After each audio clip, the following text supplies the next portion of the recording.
자, 제가 보험업법 서문에다가 그렇게 했죠. 계력 같은 과목이다. 이런 거죠. 그죠? 안 하자니 안 되는데, 하자니 또 외울 게 많고, 이런 과목이에요. 그래서 사실 보험계약법은 좀 난해하고 어렵지만 하면 할수록 재밌는 과목인데, 보험업법은 난해하지 않는데 복잡하고 암기하기가 어렵죠. 그래서 짧은 시간에 내가 수험생이라면 어떻게 준비할까, 그거를 고민을 한 2년 동안 한 거죠. 그래서 지금 우리가 150페이지 정도로 만들었는데, 문제를 다 분해해서 같은 지문이 같은 문장이 두 번 있을 때는 다 지우고요. 그 다음에 예를 들어서 1번, 2번, 3번, 4번이 있는데 다음 중 아닌 걸 해서 1번 하나, 2번 하나, 3번 하나, 그리고 같은 거는 막 비슷하게 돼 있다. 그러면은 같은 거 하나 골라라 해가지고 문제를 다 조합시켜 버렸잖아요. 그래서 문제를 짧게 하고 내용을 바로 하고, 그러면 어떤 문제가 있냐면요. 본문 내용도 굉장히 짧게 정리해 놨어요. 그리고 한 7, 8년 정도에 한 번 나올까 말까 한 문제들은 과감히 다 잘라버렸습니다. 그래서 150페이지 정도로 해서 이걸 그래도 다독하면 충분할 수 있도록 그렇게 해놨기 때문에 내년에는 손사하고 보험업법을 묶어서 해도 될 정도로, 왜냐하면 1차 부담을 그만큼 줄일 수 있도록 그렇게 해도 될 정도로 했습니다. 이번에 전주대학교에 가서 제가 특강을 한번 해줬는데 반응이 굉장히 좋더라고요. 그래서 이제 이 책을 가지고 보험회사 강의를 좀 하려고 해요. 보험회사 직원들의 특징은 뭐예요? 짧은 시간 내에 쉽게, 그죠? 통과만 해 주십시오라는 그런 데니까요. 자, 그래서 보험 총칙 보겠습니다. 자, 보험계약의 보험업법을 제정하는 목적에 대해서 있는데 보겠습니다. 이게 중간 목표고 최종 목표예요. 그러면 중간 목표, 최종 목표는 뭐냐? 보험산업 발전을 위해서, 국가 발전을 위해서. 그죠? 보험산업 발전을 통해서 국가를 발전한다 그러니까, 그럼 여기만 얘기하면 되잖아요. 여기서 딱 두 개죠. 자, 건전, 운영, 계약자 보호. 건전, 운영, 계약자 보호. 그러니까 보험업법은 딱 두 가지예요. 자, 두 가지 뭐예요? 자, 보험회사가 있고 계약자가 있으면 일단 보험회사가 재산 상태로 건전하게 운영하고 하겠다는 거예요. 재산 상태. 그 다음에 우리가 계약자 보호를 하겠다 하는 거죠. 그래서 보험의 목적에 대해서 다른 건 다 끄지 말고, 보험산업 발전, 국가 발전은 당연한 거니까 건전 경영, 계약자 보호, 요 두 개만 해놓고 넘어갑니다 하는 거죠. 자, 문제를 보겠습니다. 보험업법 제1조의 규정에 대해서 보험업법의 목적에 해당되는 겁니다. 자, 보험업을 건전 운영됐죠. 1번 맞습니다. 계약자, 피보험자, 이해관계자의 보호 맞습니다.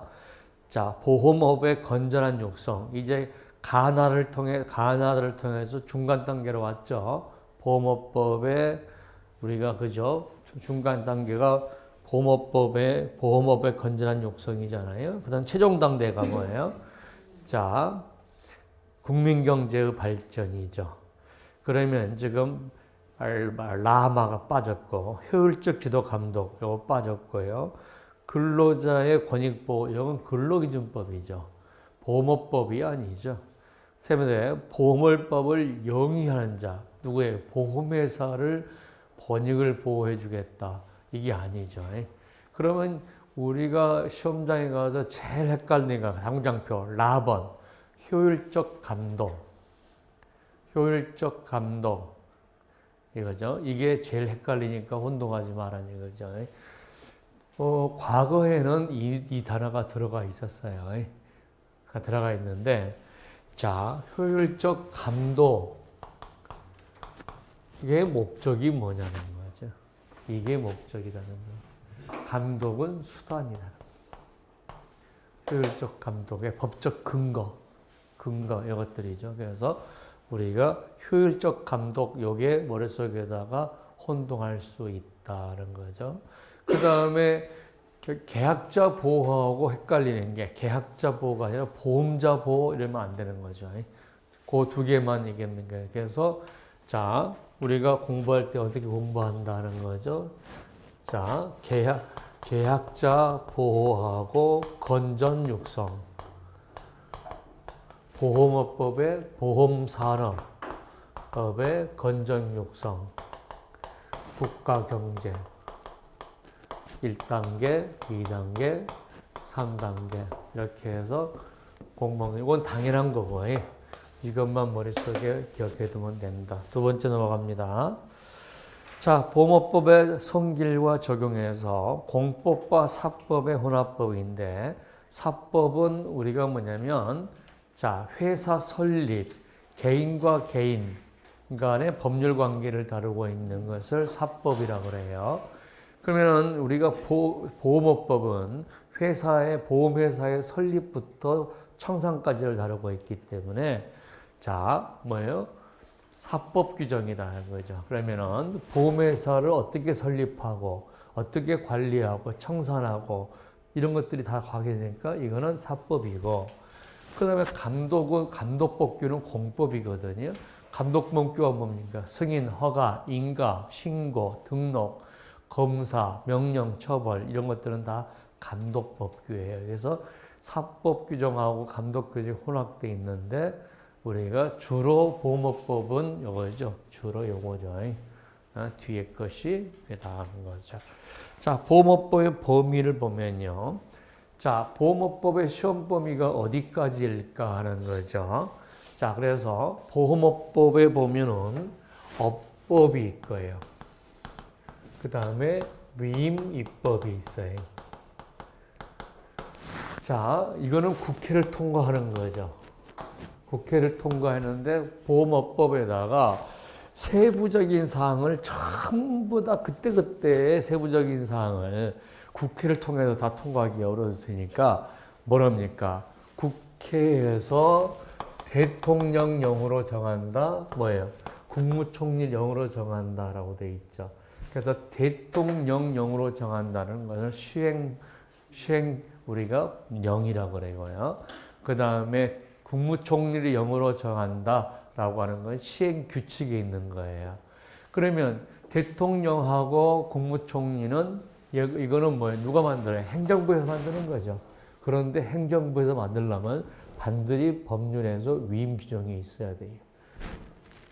보험업법에서 대통령령으로 하겠다, 국무총리령으로 하겠다라고 하는데 여러분이 국무총리령은 시행규칙이고 대통령령은 시행령이다 하는 거죠. 자, 여기까지가 보험업법이에요. 그러면은 시행규칙 아래에 있는 게 보험감독규정이거든요. 금융감독규정.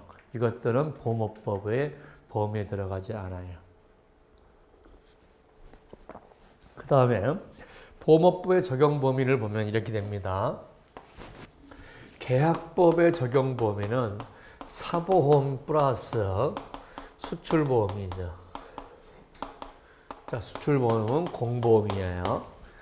자, 그런데 보험업법의 적용은 사보험 중에서 뭐 빠지냐면 공제 빠져요.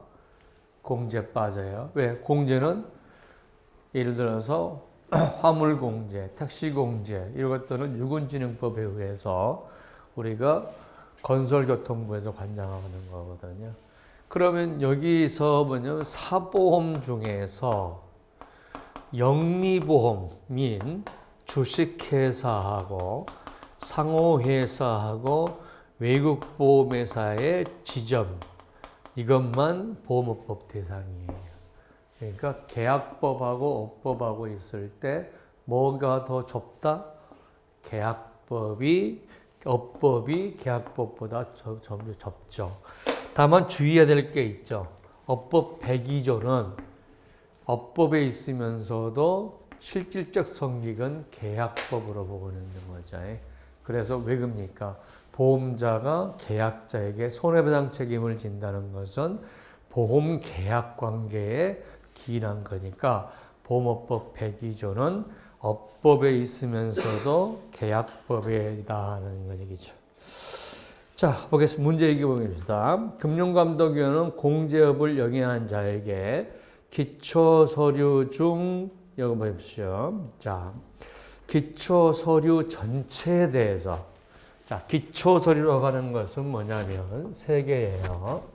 자, 보험약관, 자, 보험료, 사업방법서, 그 다음에 보험료 및 책임준비금, 산출방법서예요. 자, 산출방법서. 이걸 기초서류라고 하는데 기초서류 중에서 이것만 상담할 것 같아요. 그런데 업법에서 지금 기초서류 전체에 대해서 상의하라고 그런 거죠.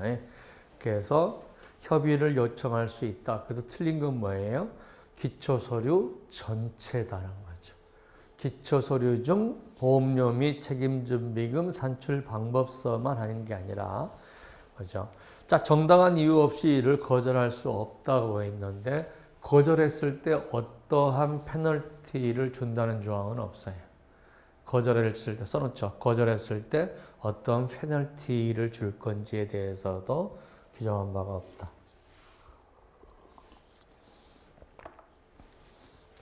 자, 보험업법 102조는 계약법의 특별법으로서, 자, 보험업법에 있지만 무슨 법률이다? 계약법의 특별 규정이다. 왜 계약법의 특별 규정이냐? 보험업법 102조는 보험회사를 감독하는 것이 아니라 보험회사와 계약자 간의 손해배상과 관련된 거죠. 그래서 보험특별법이 따라서 공제, 최신보험에도 적용된다. 맞습니다.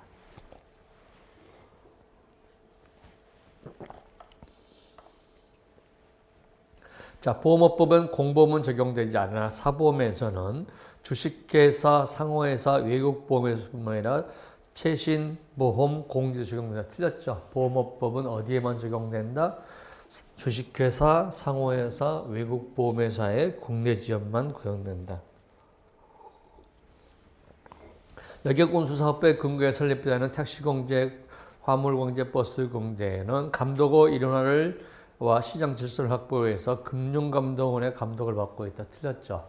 금융감독원의 감독을 받지 않고 있고 뭐만 하고 있냐 그러면요.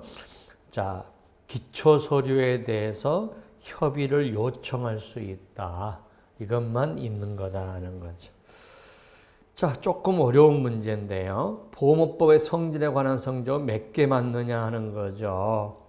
자, 실제로 이런 문제가 나오면 수험생에서는 굉장히 어려운 거예요. 몇 개, 이게 지금 최근에 사법고시 문제가 열 거 해놓고 열 몇 개 해놓고 몇 개 맞았느냐 이런 문제가 나오거든요. 그런데 우리는 아직까지 그것까지는 안 나오는데, 자, 보겠습니다. 보험업법 시행규칙 뭐라 했어요? 국무총리령으로 공포한다는 거죠. 그래서 이건 맞습니다. 금융위원회에서 작성해서 국무총리령으로 공포한다. 옆에 맞다고 해놓으세요. 보험업법과 보험계약의 내용이 상치된 경우에 보험계약이나 보험약관에 대해서는 어떤 걸 적용한다? 보험계약법의 내용이 적용된다. 자, 조금 볼까요?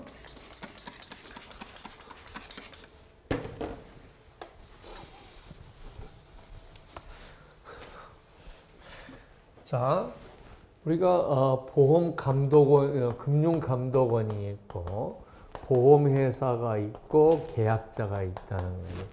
이 관계를 다룬 게 계약법이고 이 관계를 다룬 게 어법이라는 거죠.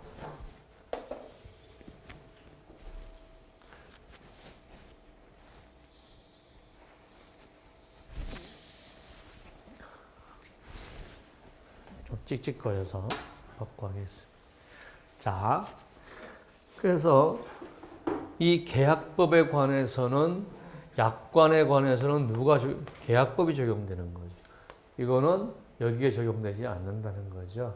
그래서 여기 업법이 계약법에 적용되지 않는다는 말을 뭐라 하냐면 감독법규는 사법적 효력에 영향을 미치지 않는다. 이렇게 얘기를 하고 있는 거죠. 그래서 반대로 해야 됩니다. 계약법이 우선 적용된다. 자, 회사 설립에 관해서는 보험업법과 상법 내용이 상충될 때는 보험업법이 우선 적용된다. 맞습니다. 회사 설립에 대해서 상법에서는 인가받으는 말 없죠. 보험업법에는 인가받으러 되어 있죠. 그러니까 인가받아야 됩니다. 그래서 가하고 다가 맞습니다. 보험업법은 보험회사와 보험계약자 간의 법률 관계다. 틀렸죠? 금융감독위원회하고 보험회사 간의 규정 관계를 다루고 있죠. 보험업법을 감독 규제하는 감독법의 성질을 갖고 있는 이건 맞습니다. 자, 보험업법의 허가에 관한 규정은 사법적 규정이 아니다. 공법적 규정이다 하는 거죠. 금융감독위원회가 하고 있는 건 전부 다 공법적 규정입니다. 부속법령으로 시행규칙, 시행령과 시행규칙의 감독규정이 있다. 감독규정은 빠져야 됩니다. 감독규정은 빠져야 됩니다. 공법과 사법계 하고 있는 혼합법령 이건 맞습니다. 보험업법의 허가, 자본금, 조직, 기업의 실체에 관한 법률이다. 자, 실체에 관한 법률이다. 여기 뭐 실체하고 우리가 자, 실체법하고 우리가 소송법 봐야겠죠. 절차법이라고 얘기합니다. 자, 절차법은 뭐냐 그러면요. 실체법은 권리의 전부에 대한 거죠. 권리가 있냐 없냐에 관한 거고, 그 다음에 그 권리를 어떻게 행사할 거냐가 절차법이에요. 그러면 절차법은 뭐가 있냐 그러면 민사소송법, 형사소송법, 행정소송법 3개 있어요. 그죠? 소송이라는 것은 뭐예요? 권리를 어떻게 행사할 거냐는 거잖아요. 그죠? 그러니까 민사소송법, 민사집행법, 집행법이라는 것은 경매처분하고 막 그 압류하고 막 이런 거 되잖아요. 그 다음에 행정소송법, 형사소송법, 소송법들이 절차법이에요. 왜? 절차법이라는 것은 뭐야? 권리를 어떻게 행사할 거냐에 관계된 거고, 실체법이라는 건 권리가 있냐 없냐에 관한 문제예요. 그래서 회사법은 어떻습니까? 소송법이 아니죠. 그러니까 실체법이고, 보험업법도 실체법이에요. 권리의 존재, 권리의 전부에 관한 거지 어떻게 할 거냐. 절차법은 우리가 이렇게만 생각하면 해. 무슨 소송법 붙어 있는 게 절차법이다. 그 외에는 전부 다 실체법이다. 이렇게 생각하면 금방 쉬워요. 그래서 절차법은 몇 개 안 됩니다. 그래서 실체에 관한 법률이다. 보험업법과 독점 규제, 규제죠. 공정거래에 관한 법률은 입법 목적이 동일하므로 입법 목적이 동일하지 않습니다. 금융감독과 공정 규제 방향이 항상 일치한다. 항상 일치하지는 않습니다. 하는 거죠. 자, 그렇게 해서 몇 개인가 보면 됩니다. 자, 공가 해놨죠? 그 다음에 보험사업의 감독에 대해서는 공시주의하고 준칙주의하고 실질적 감독주가 있는데, 공시주의, 준칙주의, 실질적 감독주의죠. 자, 이게 엄격성이 이쪽으로 가면 그러니까 엄격성이 좀 떨어지는 거죠. 자, 공시주의는 발표만 하면 되는 거예요. 발표만. 그럼 우리 상법은 지금 공시주의를 취하고 있죠. 회사는 일정한 룰에 따라서 자기 재무제표라든가 영업만 연말에 발표만 하면 되는 거죠. 준칙주의라고 하는 것은 뭐냐? 규정을 먼저 다 정해놓고 그 규정에 따른가 안 따른가만 감독하는 거죠. 그런데 실질적 감독주의는 공시주의, 준칙주의도 할 뿐만 아니라 미주알, 고주알 다 감독할 수 있다는 거죠.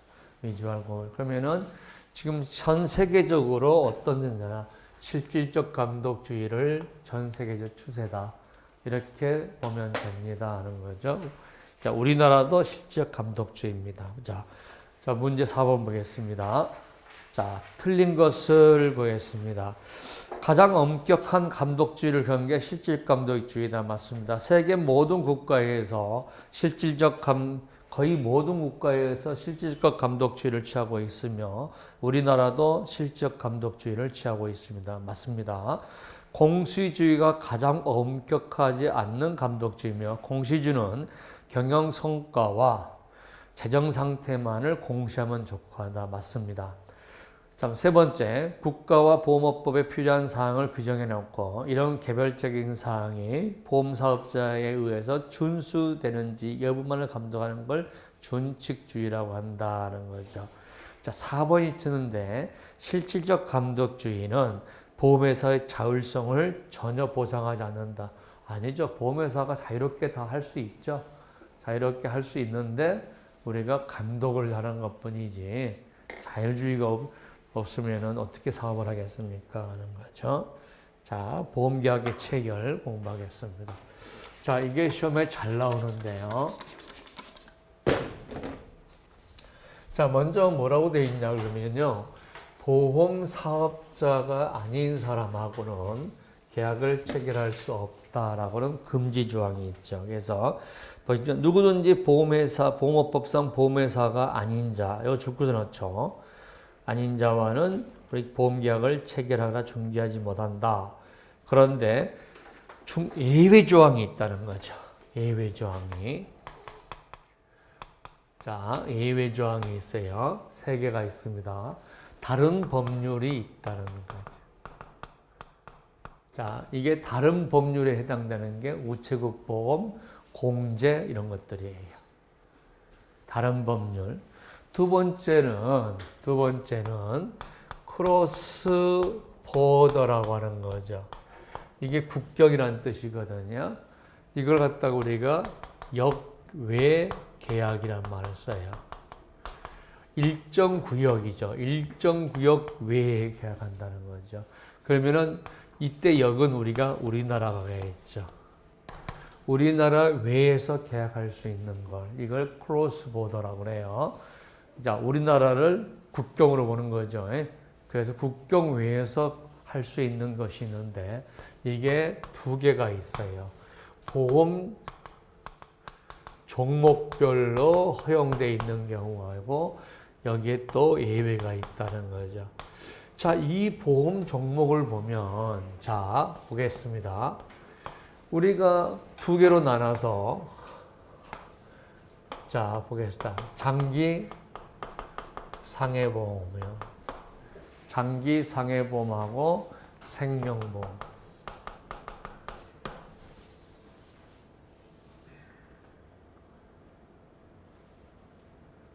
자, 그래서 우리가 장기 생명 이렇게 쓰면 됩니다. 장기 생명. 자, 외울 때 장기 생명 이렇게 내면 돼요. 장기 상해보험, 생명보험이고요. 나머지는 다 외국에서 보험이 이루어질 수 있는 국제 간의 거래예요. 은혜 거래에 관계된 거예요. 그래서 첫 번째가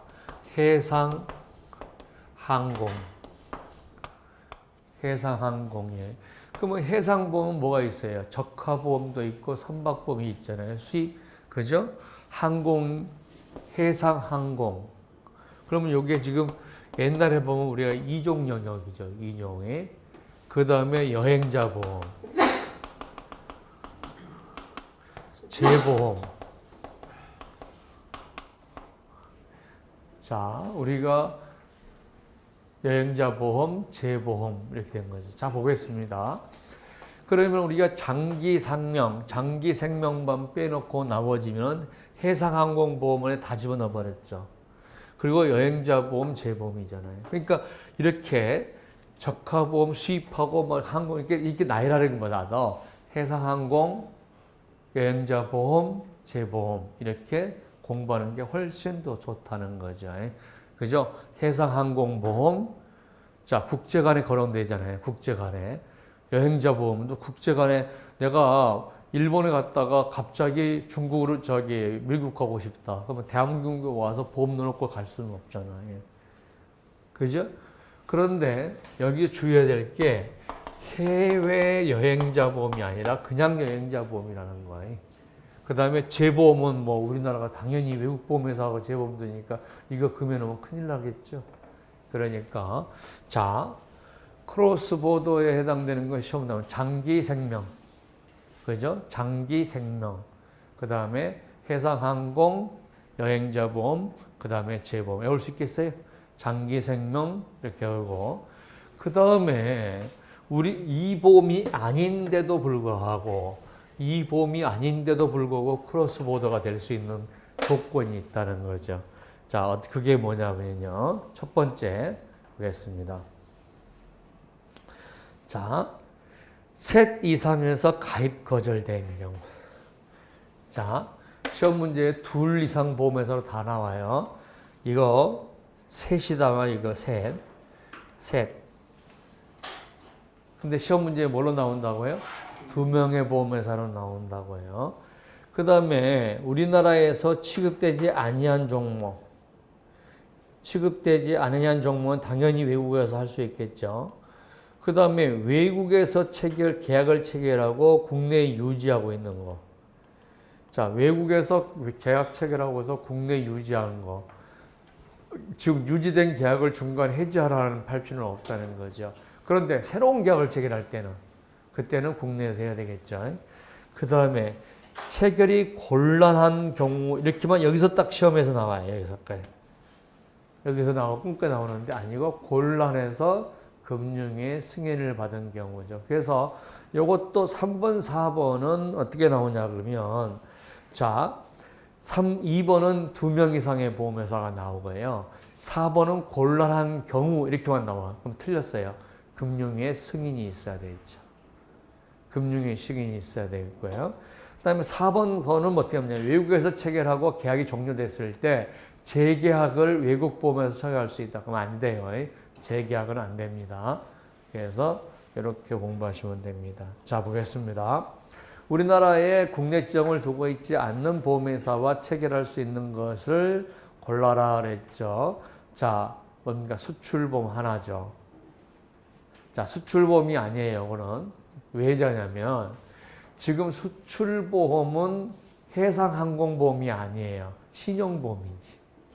수출보험은 뭐냐 그러면요. 이거죠. 우리나라 사람이 외국에 팔았는데 외국에서 돈을 못 받았다. 그러면 수출보험공사라고 하는 데가 있어요. 우리나라에. 그 공사에서 우리나라 계약자에게, 우리 수출업자에게, 그죠? 돈을 주는 거죠. 그러니까 수출보험은 국제 간의 거래가 아니라 신용보험이에요. 그러니까 우리가 수출과 관련됐다 그냥 해상항공보험이라고 그랬죠. 아까 수출보험은 해상항공보험이 아니다라는 거죠. 그러니까 주의해야 되겠게, 그죠? 그러면 여기서 뭐예요? 여행자보험 하나예요. 여행자보험. 두 번째 보겠습니다. 대한민국 안에서 2개 이상의 보험회사가 아니죠. 3개 이상이죠. 그 다음에 보험계약 체결이 종료되고 나서 외국 동일보험회사와 재계약하는 데가 안 된다 그랬죠. 계약이 유지되는 걸 유지하는 건 괜찮지만 종료되고 나면 외국 보험회사와 재계약할 수 없다는 거죠. 그 다음에 계약 체결이 곤란한 경우로 되어 있는데 아니죠. 곤란한 경우 안에 금감원의 승인이 있어야 된다. 지금 몇 개의 문제, 06년, 11년, 14년 몇 개의 문제를 조합해서 여러분 하나의 문제로 지금 해놓은 거예요. 그죠? 저는 이런 문제를 반복하는 게 좋아요. 왜? 이 문제를 똑같은 걸 4개 풀어주면 짜증나잖아요. 그죠? 그래서 훨씬 이렇게 하는 게 쉽다는 거죠. 자, 넘어갑니다. 자, 보험회사의 허가에 대해서 보겠습니다.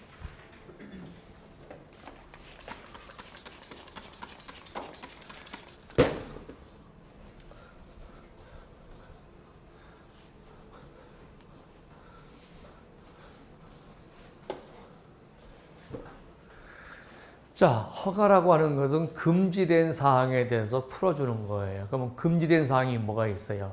보험업법 제5조에 보험업법의 보험회사와 아닌 자원 계약을 체결할 수 없다는 조항이 있었죠. 그게 금지 조항이 있었죠. 그래서 우리가 자, 허가, 취소, 예비허가 모두 금융위원회다라는 거죠. 자, 예비허가가 본허가에 대해서 설명하겠습니다는 거죠. 자,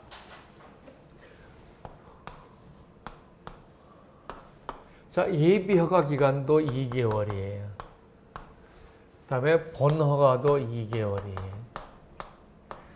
그런데 예비허가를 거쳐서 본허가를 갈 때는 3개월이에요. 무슨 말이죠? 예비허가를 거쳐서 본허가를 갈 때는 자, 예비허가를 거쳐서 본허가를 갈 때는 1개월 내에 해달라는 거죠. 그러면은 그 얘기는 뭐냐 그러면 예비허가를 거치지 않고 본허가를 바로 했을 때는 2개월이라는 거죠. 그죠? 근데 예비허가를 거쳐서 본허가를 갈 때는 본허가는 1개월 내에 해달라는 거죠. 오케이. 그러면 예비허가를 거칠 수도 있고 예비허가를 안 거칠 수도 있다는 거죠. 자, 예비허가는 왜 있느냐는 거죠. 보험회사를 만들려면 돈이 많이 들죠. 근데 돈 다 투자해놓고 몇백억을 투자해놓고 신청했더니 허가 거절해버리면 어떡합니까? 돈 날리죠. 그래서 일반적으로 예비허가를 신청해서 예비허가에서 어떻게 합니까? 이러이러한 조건이 충족이 되면 본허가를 내주겠다라고 예비허가를 해주는 거죠. 그러면 여기서 중요합니까? 여기죠. 예비허가를 조건으로 충족한 경우에는 반드시 본허가를 해야 된다. 자, 예비허가를 너 이러이러한 조건만 해주면 허락해 줄게 라고 했는데 그거 다 충족했어요. 돈 들여서. 그거 딱 했더니 생각이 달랐다. 그러면 안 된다는 거죠. 그러니까 예비허가를 그렇죠. 자, 예비허가는 뭐예요? 계약 보험회사, 회사를 설립한 사람을 보호하기 위한 것이죠. 그러니까 선택적이라는 거죠. 예비허가를 하고 본허가를 할지 바로 본허가로 할지는 선택적이다. 오케이? 자, 예비허가나 본허가 모두 조건을 붙이다. 시험이 어떻게 나오냐 그러면 예비허가는 조건을 붙일 수도 있지만 본허가는 조건을 붙일 수 없다. 틀렸다 이거죠. 둘 다 조건을 붙일 수가 있다는 거죠.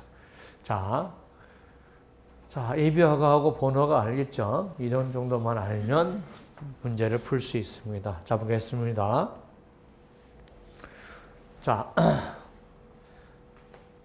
자, 예비허가 신청을 받은 경우에 2개월 내 심사에서 예비허가 여부를 통지해야 된다. 단 보험업법 시행령에 정하는 바에 따라서 그 규칙을 연장할 수 있다. 그런데 요거를 우리가 줄 것을 넣죠. 자, 요거를 틀렸다 이거죠. 대통령령이 아니라 시행 규칙에서 이 말이 있다는 거죠.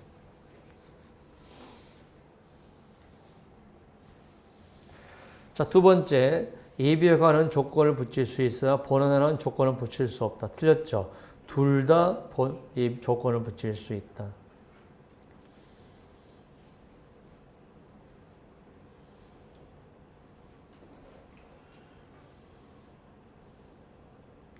자, 본허가 여부의 통지는 보험업법에 규정하고 있으나 예비허가의 통지 여부는 보험업법 시행령에 규정하고 있다. 둘 다 보험업법에 규정되어 있습니다.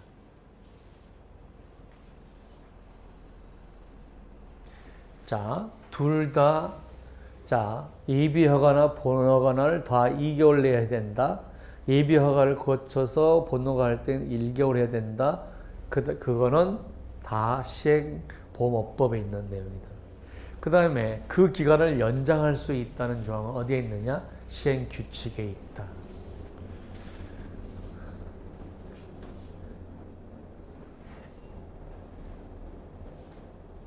자, 예비 허가를 받은 자가 예비 허가 조건을 이행한 후 번호가를 신청했어요. 그죠? 그러면 어떻게 해야 된다고요? 허가를 거절할 수 있다 아니면 반드시 해야 된다. 반드시 해줘야 된다는 거죠. 자, 보겠습니다.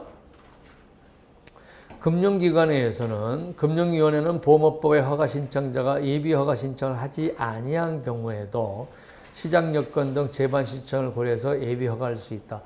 아니 어떤 사람이 보험회사를 할지도 모르는데 불러다가 너 예비해줄게 할 수는 없는 거죠.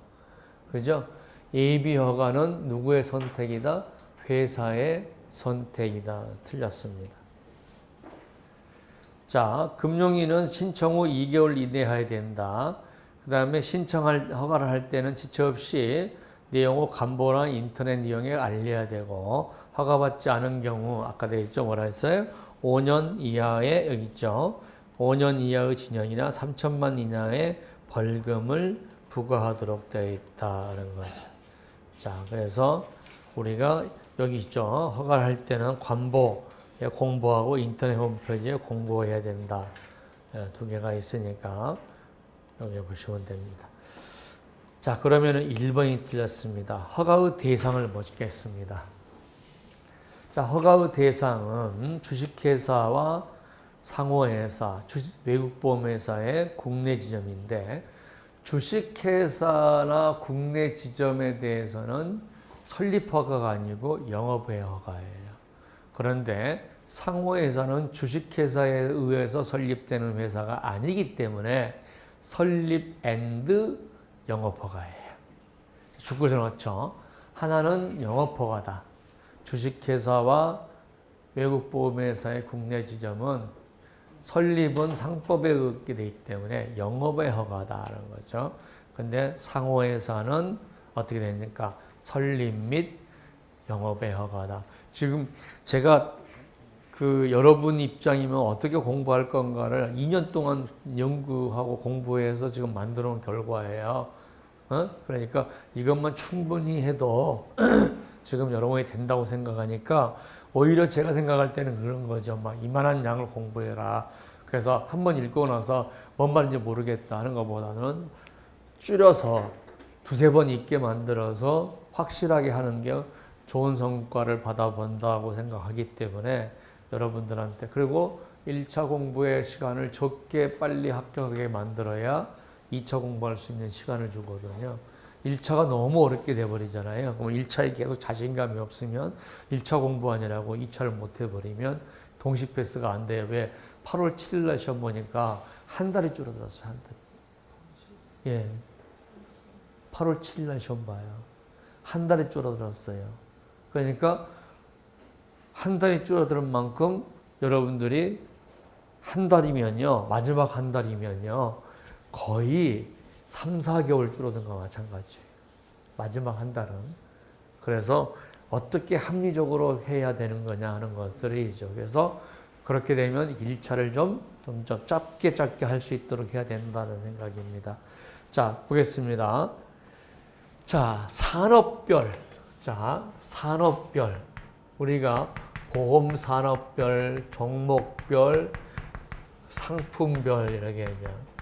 자, 여기는 뭐냐입니까? 손해보험이냐, 생명보험이냐, 재산보험이냐, 이렇게 허가를 받는 거냐, 아니면 자보냐, 화재냐, 이렇게 허가를 받은 거냐, 아니면 여기는 개인용이냐, 업무용이냐, 이렇게 허가를 받는 거냐는 거죠. 그죠?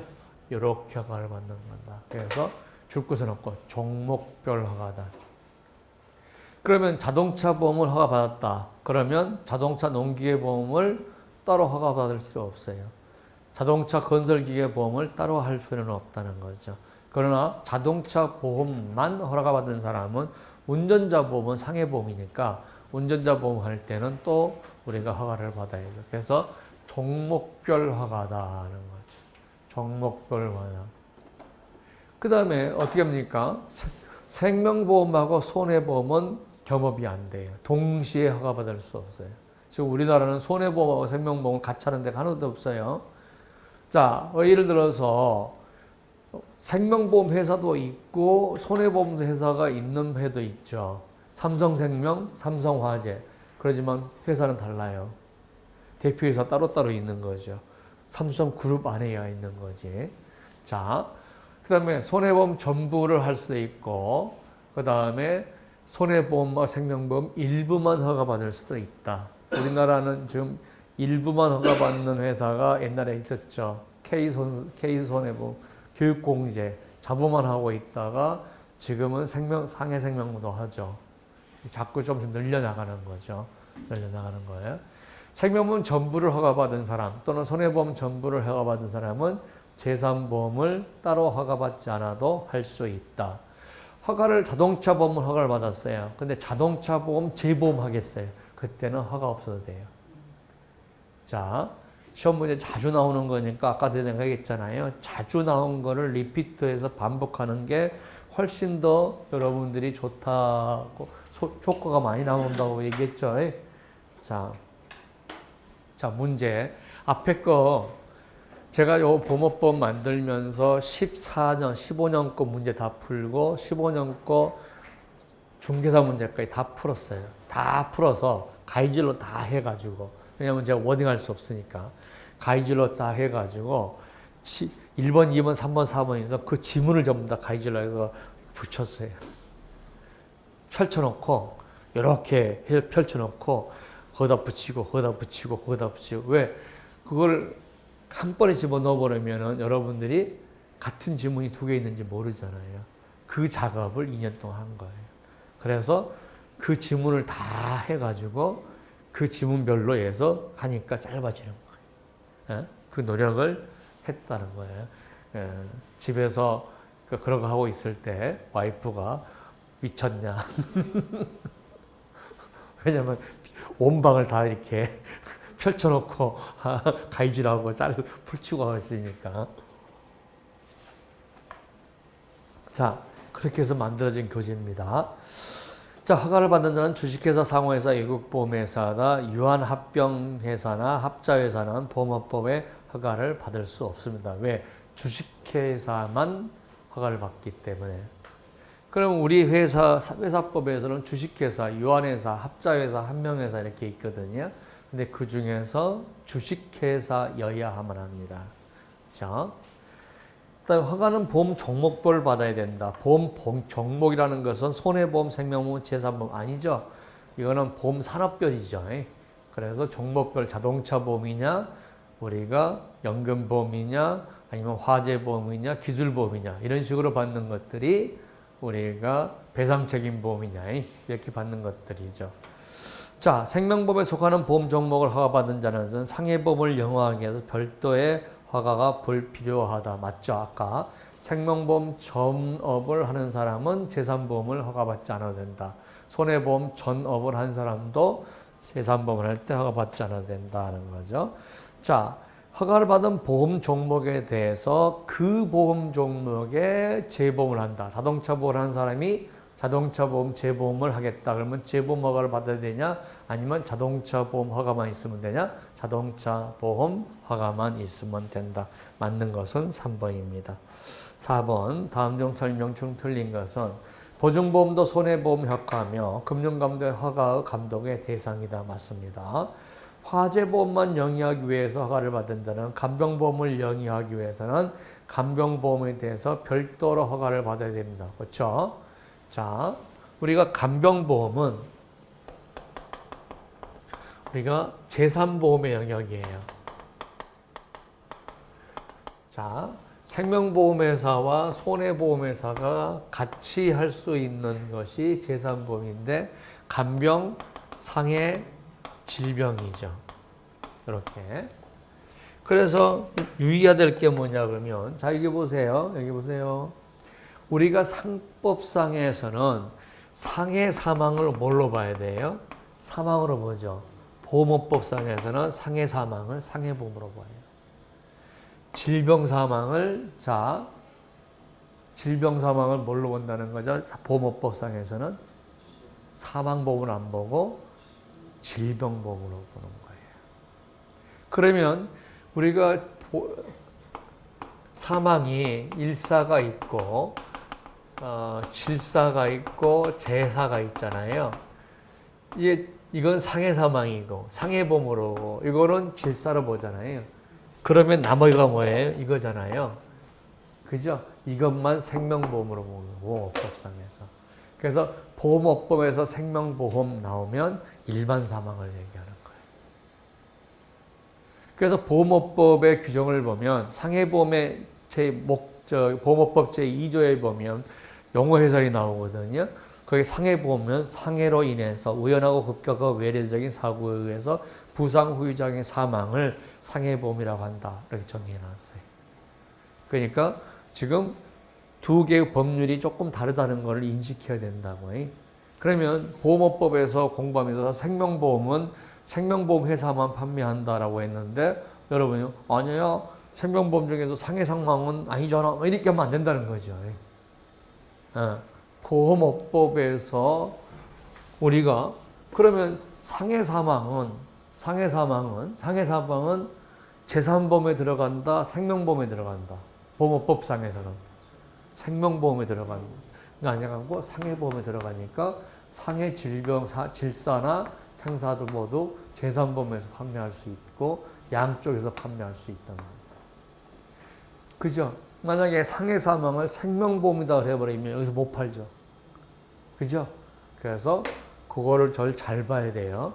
그래서 자, 그러면 간병보험에서는 별도의 허가를 받아야 된다. 맞습니다. 보험업법의 허가를 받은 전에는 주식회사, 상호회사, 외국보험회사는 하지만 허가받은 회사가 국내 지점은 보험업법상의 보험회사로 본다. 맞습니다. 자, 금융기관의 허가를 받지 않은 보험회사 체결한 계약은 유효다는 거죠. 다만 아까 엄마예요? 아까 제일 뭐라고 했어요? 이게 한번 뭐라고 됐어요? 자, 한번 볼게요. 자, 5년 이하의 징역과 3천만 원 이하의 벌금이죠.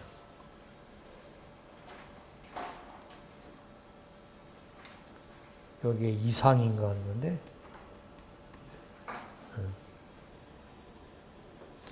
자, 그래서 무효로 보지는 않는다는 거죠. 자, 무효로 보지 않는다는 것은 뭐예요? 아까 감독 규정은 뭐에 영향을 미치지 않는다? 계약의 효력에 영향을 미치지 않는다. 계약의 효력에 무효란 말 써놓죠. 감독 규정은 계약의 효력에 영향을 미치지 않는다. 자, 5번 보겠습니다.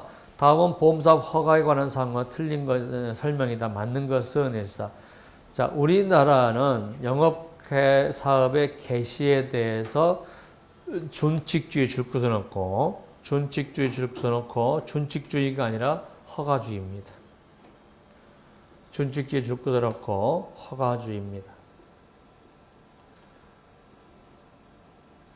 그 다음에 금융위원회는 허가는 주식회사 설립에 관한 허가가 아니라 영업에 대한 허가하고 보험 상품별로 받아야 된다. 보험 종목별로 받아야 된다.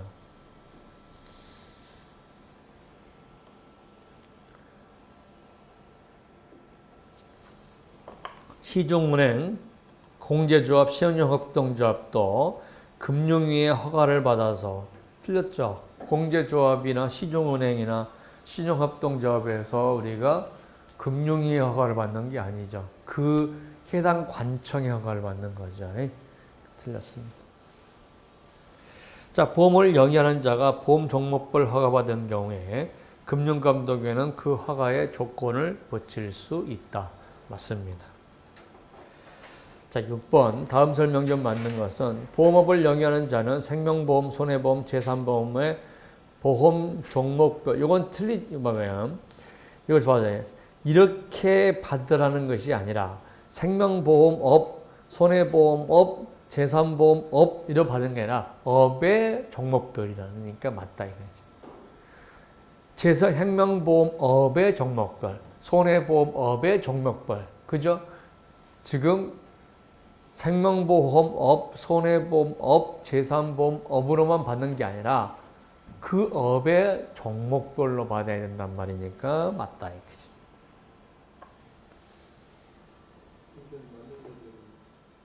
맞는 거죠, 그러니까. 그러니까 손해보험업의 종목별로 받아야 된다면 업의 종목이 있을 거 아니에요. 그 안에 자동차가 있고 기계도 있고 이렇게 있을 거 아니야. 그러니까 자동차는 자동차를 받아야 되고 기계를 받아야 된다 이런 거죠. 근데 손해보험 업별로 업으로 받아야 되고 생명보험 업으로 받아야 되고 보조건 재산보험 업으로 받아야 되고 그러면 틀렸죠. 근데 업의 종목별이니까 맞다 이거죠. 업의 종목별. 자, 생명보험의 보험 종목 중 생명보험에 관해서 허가받은 자는 별도의 허가 없이 상해보험을 영위할 수 있다. 틀렸습니다.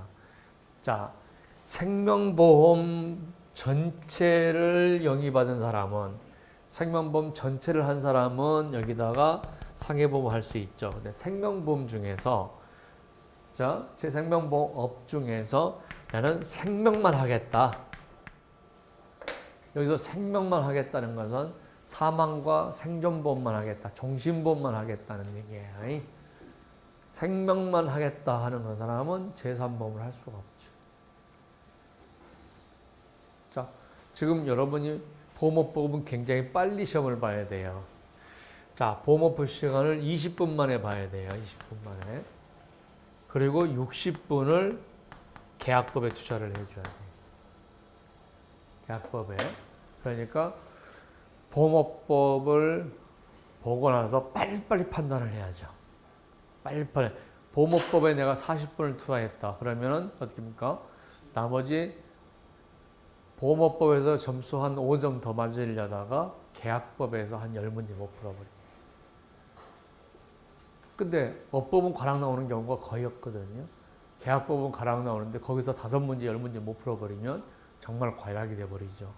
그러니까 보험업법 2개 더 맞으려다가 계약법 10개 못 풀지 말고 보험업법 빨리빨리 가야 돼요. 자, 그러면 빨리빨리 가야 되면 뭐예요? 결국은 함정에 다는 것들은 머릿속에 이게 함정으로 나온다, 저게 함정으로 나온다 기억하면서 공부를 하셔야 된다는 거죠. 자, 생명보험업의 보험 종목 중 하나인 생명보험만 허가받았어요. 생명보험업 전체가 아니고 그러면 상해보험 할 수 없어요. 자, 생명보험과 보증보험 경업이 안 됩니다. 왜? 보증보험은 손해보험이거든요. 생명보험과 손해보험은 경업할 수 없다 그랬죠? 보증보험은 손해보험에 해당됩니다. 왜 손해보험에 해당돼요? 채무 불이행해서 채권자인 피보험자에게 손해가 발생했을 때 그 손해만큼 주는 거잖아요. 자, 예를 들어서 공사 보증보험을 했단 말이죠. 근데 공사를 중간에 하다가 자재가 부족하고 뭐가 부족해서 못했다 이거죠. 그로 인해서 피보험자에게 얼만큼 손해가 발생했느냐죠. 손해보험입니다. 사람의 보험이 아니에요. 인보험이 아니에요. 자, 그 다음에 금융위원회는 허가 신청을 받을 때는 2개월 이내에 자, 그거죠. 예비 허가를 이미 받은 사람은 보건 허가일 땐 1개월 이내에 신청을 합니다. 3개월을 2개월로, 2개월을 1개월로 고쳐야 됩니다. 다음, 손해보험에 해당되는 보험 종목에 관하여 허가를 받은 경우에도 영위할 수 없는 것은 뭐냐? 그러면 생명보험을 고르면 되겠죠. 생명보험은 뭐냐 그러면요. 생명보험하고 연금보험으로 나누고 있어요. 연금보험은 우리가 생명에 해당됩니다 하는 거죠. 간병보험, 재산보험 할 수 있죠. 손해보험 전체를 받았으니까 재산보험 할 수 있죠. 그 다음에 동물보험하고 원자력보험은 우리가 손해보험이다. 가끔씩 동물보험을 우리가 얘기하는데요. 사람하고 재물을 나누면 동물도 어디에 들어갑니까? 사람에 들어가면 어떻게 합니까? 가축 도살하는 애들은 맨날 살인죄죠. 그죠? 닭 한 번 잡아먹었다 살인자 되면 안 되죠. 그래서 예, 그래서 그 동물들 이제 애견 같은 경우 있잖아요. 애견 같은 이 앞절에 대원 판례가 나왔죠. 애견을 달라든다고 그냥 도끼로 때려서 죽여버렸어요. 그런데 그 애견을 키우는 사람 입장에서는 굉장히 충격적이죠. 그죠? 근데 벌금이 손해배상금이 얼마나 하냐? 30만 원. 대법원까지 가서 30만 원 받았어요. 근데 결국은 민사상으로 30만 원인데 동물 학대죄로 걸려서 벌금을 냈죠. 근데 그래서 재물손괴죄지요. 그래서 동물보험을 재물손괴죄로 들어갑니다. 라는 거죠. 쉬었다가 하겠습니다.